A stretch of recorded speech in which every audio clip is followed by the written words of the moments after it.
HighBridge, a division of Recorded Books, presents Bibliomysteries Volume 4 by Christopher Fowler, Joe R. Lansdale, Martin Edwards, and Michael Koryta. Read by David Vries. Reconciliation Day by Christopher Fowler. From the Journal of Jonathan Harker, July 2nd, 1893. Each day I expect the Count to return. My work cannot be completed if he does not appear. But each day the door remains bolted, and I must return to my work again. I fear now that it will never be complete.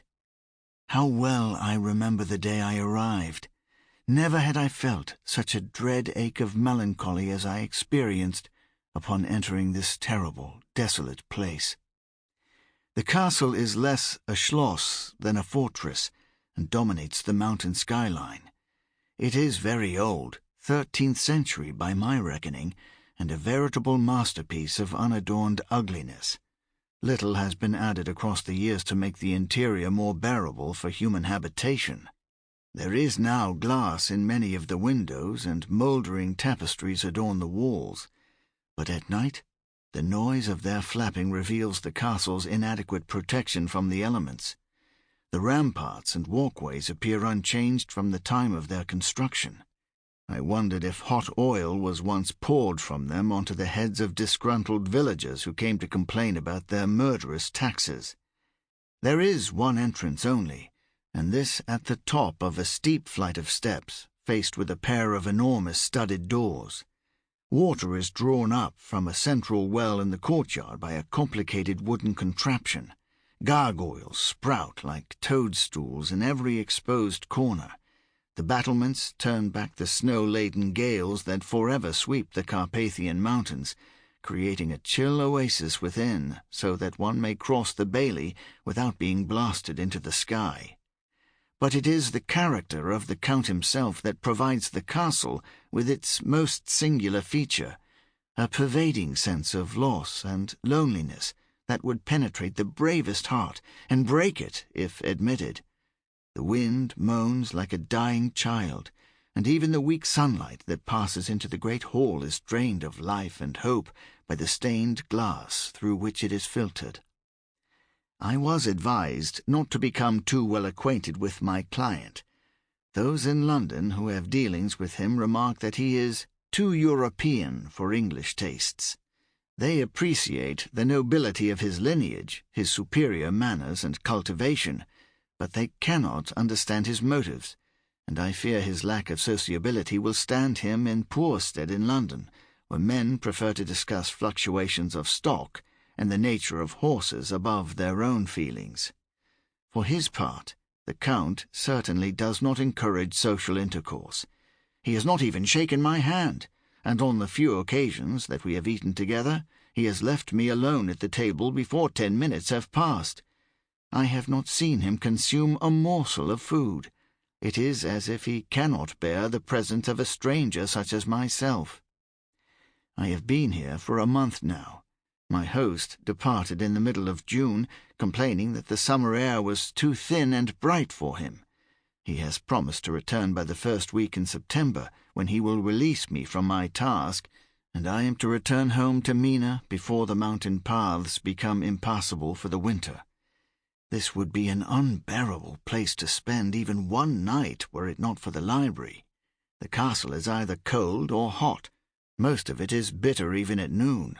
But the library has the grandest fireplace I have ever seen. True, it is smaller than the one in the great hall, where hams were smoked and cauldrons of soup were boiled in happier times, and which now stands as cold and lifeless as a tomb. But it carries the crest of Vlad Dracul at its mantle, and the fire is kept stoked so high by day that it never entirely dies through the night.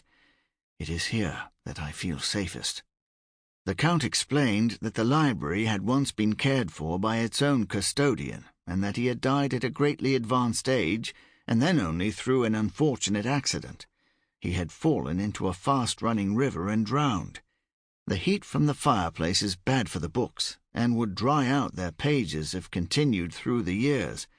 but as I labor in this chamber 6 days out of every 7, it has proven necessary to provide a habitable temperature for me. The servant brings my meals to the great hall at 7, 12, and 8. Thus I am able to keep civilized hours. Although I came here to arrange the Count's estate at the behest of my employer Peter Hawkins, it is the library that has provided me with the greatest challenge of my life, and I often work late into the night, there being little else to do inside the castle, and certainly no one to do it with. I travelled here with only 2 books in my possession, the leather-bound Bible I keep on my bedside table, and the Baedeker, provided for my journey by Mina. So for me, the library is an enchanted place. Never before, I'll wager, has such a collection of English, Latin, and European volumes been assembled beyond London. Indeed, not even that great city can boast such esoteric tastes as those displayed by the Count and his forefathers, for here are books that exist in but a single copy, histories of forgotten battles, biographies of disgraced warriors, scandalous romances of distant civilizations, accounts of deeds too shameful to be recorded elsewhere, books of magic, books of mystery, books that detail the events of impossible pasts and possible futures. Oh, this is no ordinary library. In truth, I must confess, I am surprised that he has allowed me such free access to a collection that I feel provides a very private insight into the life and tastes of its owner. Tall iron ladders, their base rungs connected to a central rail, shift along the book-clad walls. Certain shelves nearest the great vaulted ceiling have brass bars locked over them to keep their contents away from prying eyes, but the Count has provided me with keys to them all. When I asked him if for the sake of privacy he would care to sort the books before I cast my gaze upon them, after all he is a member of the Bessarabian aristocracy, and who knows what family secrets hide there, he demurred, insisting that I should have full run of the place. He is at times a charming man, but strange and distant in his thoughts, and altogether too much of an Easterner for me to ever fully gain his confidence, for I act as the representative of an empire far too domesticated for his tastes, and I suspect too diminished in his mind. Yes, diminished, for there is little doubt that he regards the British intellect as soft and satiated, even though there is much in it that he admires. He comes from a long line of bloodletting lords who ruled with a sword blade and despied any show of compassion, dismissing it as weakness. He is proud of his heritage and discourses upon it freely. He has not learned to be humble, even though contrition is the only civilized response to the sins of the past. I think perhaps he regards this vast library, with its impossible mythologies and gruesome histories, as part of the bloody legacy he will have to put behind him when he moves to our country. He is, after all, the last of his line. I suspect he is allowing me to catalogue these books with a view to placing the contents up for auction. The problem, though, is that it is almost impossible for me to judge the value of such volumes. Regardless of what is contained within, the bindings themselves are frequently studded with semi-precious stones, bound in gold leaf and green leather, and in one case what appears to be human skin. There is no precedent to them, and therefore there can be no accurate evaluation. How, then, am I to proceed? A Wizz Air flight from London to Romania is deceptively cheap, until you realize you can't take any carry-on luggage bigger than a toiletry bag. Once I arrived, I found there were compensations. A top-notch 3-course meal with wine in Cluj-Napoca set me back around $15. Hell, my morning soy decaf latte in Danish habit in Manhattan was almost costing me that. I knew the country wasn't getting many tourist visits at this time of the year because everyone else in the arrivals hall was standing on the national side of the passport line. They were coming home after working in England. I'd come here because of Bram Stoker, or, to be more precise, because of Dracula. There are people who will tell you I'm one of the 2 greatest experts on that novel in the world. I prefer to think of it as a field of one. Michaela Clove is the other, and she's an antiquarian. Does that make her an expert? She's certainly grown richer on her reputation than I have, but then it's not a big field. Dracula's popularity is second only to that of Sherlock Holmes's adventures, but this wasn't always the case. Stoker died broke. He'd written the book in competition with a swindler called Richard Marsh, who guaranteed that he could outsell Stoker, and did so that same year with a novel called The Beetle. Marsh annually hammered out at least 3 books published through 16 different houses and was hugely popular. The Beetle was his best work, but even in this Marsh couldn't resist subterfuge. His vampiric insect is actually an old man in a woman's body who can turn into a giant beetle that alters everyone it comes into contact with, smashing up the social order. Everyone in the tale shapeshifts in some way. Dracula was less tricksy, kind of lurid and pulpy, epistolary and fragmentary in form, and published 2 decidedly mixed reviews. It just couldn't compete. The pages of the original Stoker manuscript were heavily amended by hand and signed by the author. At that point, the novel was titled The Undead and had several marked differences from the published version.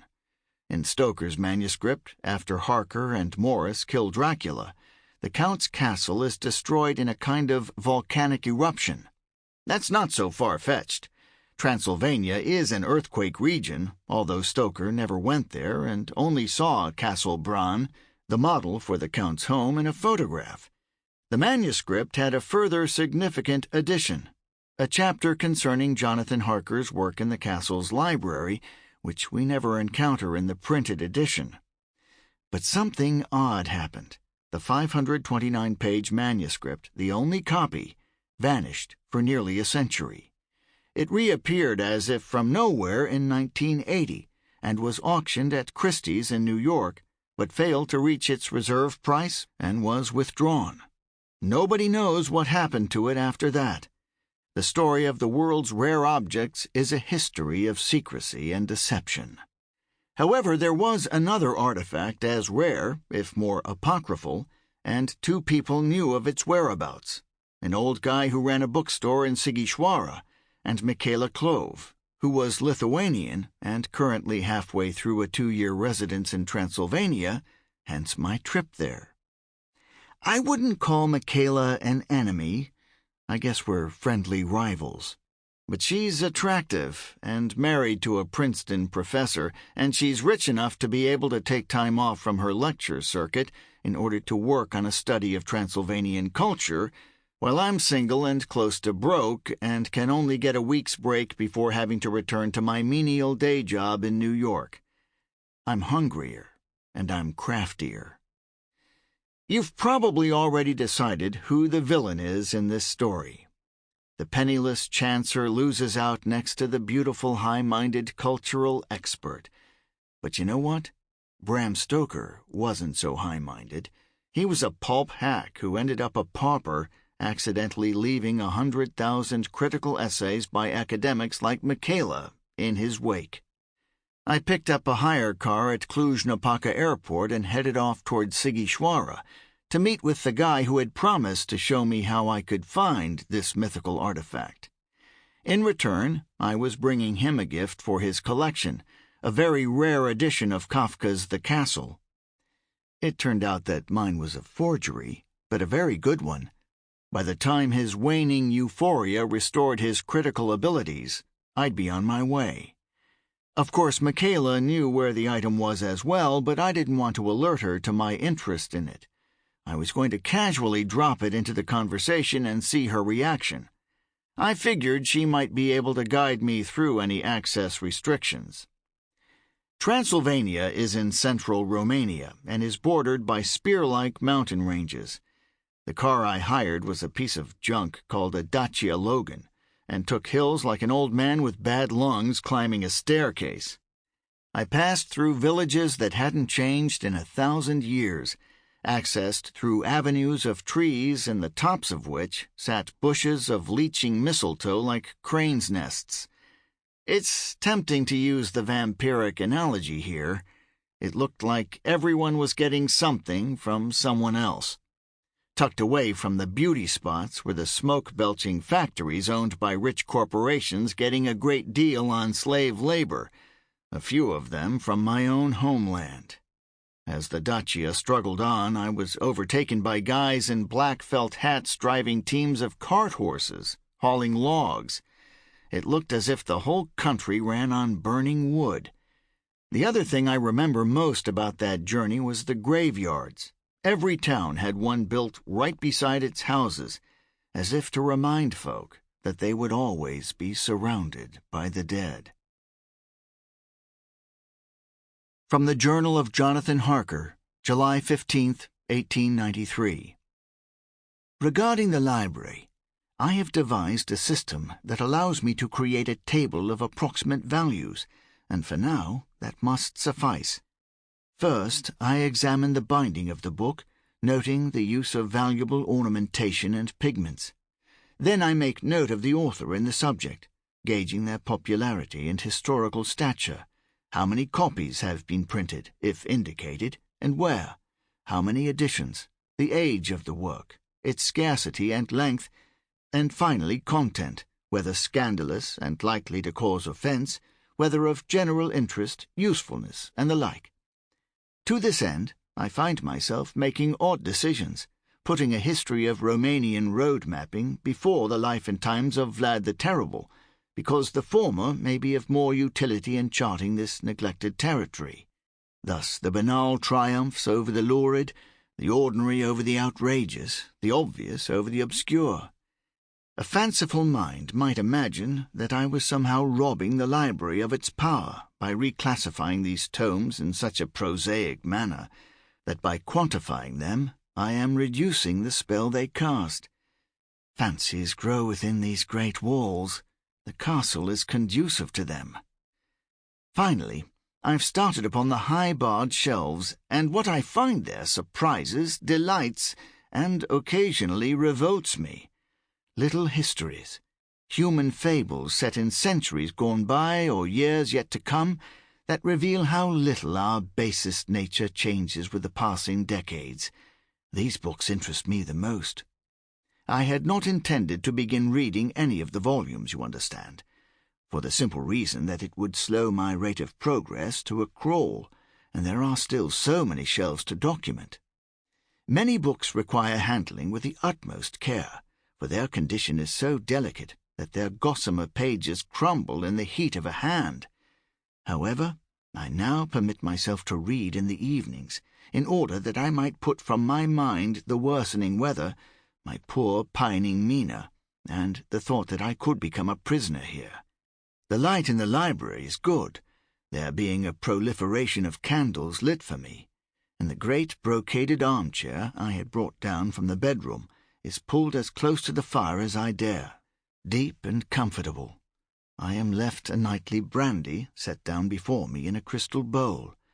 Outside, I hear the wind loping around the battlements like a wounded wolf, and in the distant hills I hear some of those very creatures lifting their heads to the sky. The fire shifts, popping and crackling in the grate. The room is bathed in low red light. I open the book I have chosen for the night and begin to read. Sigishwara looked shut. Its main attraction was a complete medieval village with covered wooden walkways.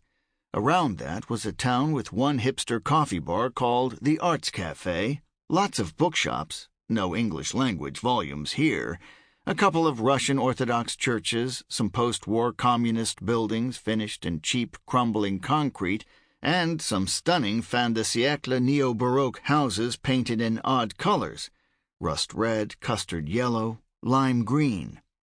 I was told that during high season there were street bars and music festivals and tourists, but not in February, with wet sleet riving across the empty streets. There are a handful of shops selling tourist crap, the weirdest item being the pleading chicken, a china figurine of a bird with its wings pressed together in prayer begging for its life. Eastern European humor. Go figure. I met up with my bookstore contact, handed the Kafka to him, watched his fingers fluttering through the pages with excitement, received an envelope in return, and beat it. As I headed into the Black Hills below the Carpathian Mountains, the weather changed and visibility dropped. The sleet turned to great powdery flakes of snow the size of paper scraps and soon began to settle. I spent the next 6 hours stuck behind filth-encrusted trucks lumbering along single-lane highways, barely getting out of third gear, while the locals overtook at hair-raising speeds. Tired of staring at tarmac and truck wheels, I pulled into a cafe and ate goulash and pork ribs sluiced down with Chiok beer. A wrinkled babushka, who I swear looked like a crazy old gypsy woman from a Frankenstein movie, came over to the table and tried to press a foot-high icon on me. The portrait of the crucified Christ had been badly printed onto plastic and glued to a piece of plywood, and wouldn't have fooled anyone from a distance of half a mile. When I explained that I didn't want to buy it, she swore at me for a couple of minutes before wandering off to sit on the other side of the cafe, where she ordered a pizza the size of a drain cover and sat glowering at me as she folded pieces into her mouth. Cursed by an old gypsy woman, I thought with amusement. All I need now is to be chased by wolves. I fell asleep in the dacha. My phone awoke me nearly an hour later. "Carter, are you here? It's Michaela." "I'm on my way," I said, sitting up and rubbing my eyes. The car park was a white rectangle fenced in by tall black firs. "Are we going to meet up tonight?" "Sure. But you know I don't have the information you want." "Oh yeah, I was going to mention that. I may have shared a little too much information with Michaela in a drunken late-night phone call. I couldn't remember exactly what I'd told her, so I had to be careful. I have some leads of my own." I tried to sound as if it was no big deal. I wasn't about to explain what was in the envelope in my glove box. "You know what you're seeking doesn't exist," she said. "The American copyright loophole was closed, and the play script in the British Library was never—" "Don't lecture me, Michaela. I have a pretty good idea where everything is." "But you don't know where the edition is, or if it even exists, do you?" She let the question hang in the air, probing for an answer. "You know who I thought would be great in a new Dracula role?" I said, quickly changing the subject. "Benedict Cumberbatch. He looks like Henry Irving, don't you think?" It seemed likely that the great Shakespearean actor had been the original inspiration for Stoker's vampire, and Cumberbatch was virtually his reincarnation. "I can see the resemblance," said Michaela. "Whereabouts are you?" "I'm about 70 kilometers southeast of Brann, I think. It's kind of hard to tell. There are no signs, and there's a lot of snow coming down." "It's worse up in the mountains. Call me when you get near the castle. It'll be shut by the time you get here, but we can have dinner." I agreed and hung up, reset my GPS, and swung back onto the road, followed by a pack of howling feral dogs. From the Journal of Jonathan Harker, August 30th, 1893. I have the feeling that I am not alone. I know there are servants, 4, I think, a raw-looking woman who cooks and cleans, her silent husband the groom, an addle-pated underservant born without wits who is only fit for washing and sweeping. He might be the son of the cook, there is a resemblance, and an unsmiling German butler whom I take to be the Count's manservant. But there is someone else here. I sense his presence late at night, when the fire is banked down to an amber glow, and the library is at its gloomiest. I can feel him standing silently beyond the windows, an impossibility, since they overlook a sheer drop of several hundred feet. When I turn to catch a glimpse of this imagined figure, it is gone. Last night the feeling came again. I had just finished cataloguing the top shelves of the library's west wall, and was setting the iron ladders back in their place when I became aware of someone staring at my back. A sensation of panic seized me as the hairs stood on my neck, prickling as though charged with electricity. But I forced myself to continue with my task, finally turning in the natural course of my duty and raising my gaze to where I felt this mysterious stranger to be standing. Of course, there was nothing corporeal to see. Yet this time, the feeling persisted. I made my way across the great room, passing the glowing red escarpment of the fire, until I reached the bank of mullioned windows set in the room's north side. Through the rain that was ticking against the glass, I looked out on the most forsaken landscape imaginable, black pines and black rock. I could still feel him somewhere outside the windows, yet how was this possible? I am a man who prides himself on his sensitivity, and fancied that this baleful presence belonged to none other than my host. The Count was not due to return for a while yet, having extended his trip to conclude certain pressing business affairs. This presents me with a new problem, for I am told that winter settles suddenly in the mountains and is slow to release the province from its numbing grip. Once the blizzards begin, the roads will become inundated, making it impossible for me to leave the castle until the end of next spring, a full 7 months away. Despite the Count's relayed requests that I should write home providing departure dates, I wonder if they will materialize. If not, I would truly be a prisoner here. With that thought weighing heavily on my mind, I returned to my armchair beside the fire, fought down the urge to panic, opened a book, and once more began to read. I must have dozed, for I can only think that what I saw next was a hallucination resulting from a poorly digested piece of mutton. The Count was standing in the corner of the library, still dressed in his heavy weather oilskin. He appeared agitated and ill at ease, as if conducting an argument with himself on some point. At length he reached a decision and approached me, gliding across the room like a tall ship in still seas. Flowing behind him was a rippling wave of fur, as hundreds of rats poured over the chairs and tables in a fanned brown shadow. The rodents watched me with eyes like ebony beads. They cascaded over the Count's shoes and formed a great circle around my chair as if awaiting a signal. But the signal did not come, so they fell upon one another, the strongest tearing into the soft, fat bellies of the weakest, and the library carpet turned scarlet as the chamber filled with screams. I awoke to find my shirt as wet as if it had been dropped into a lake. The book I had been reading lay on the floor at my feet, its spine split. My collar was open, and the silver crucifix I always wear at my neck was hanging on the arm of the chair, its clasp broken beyond repair. I resolved to eat earlier from that night on. I couldn't have made the journey to the castle more atmospheric if I'd been traveling by stagecoach.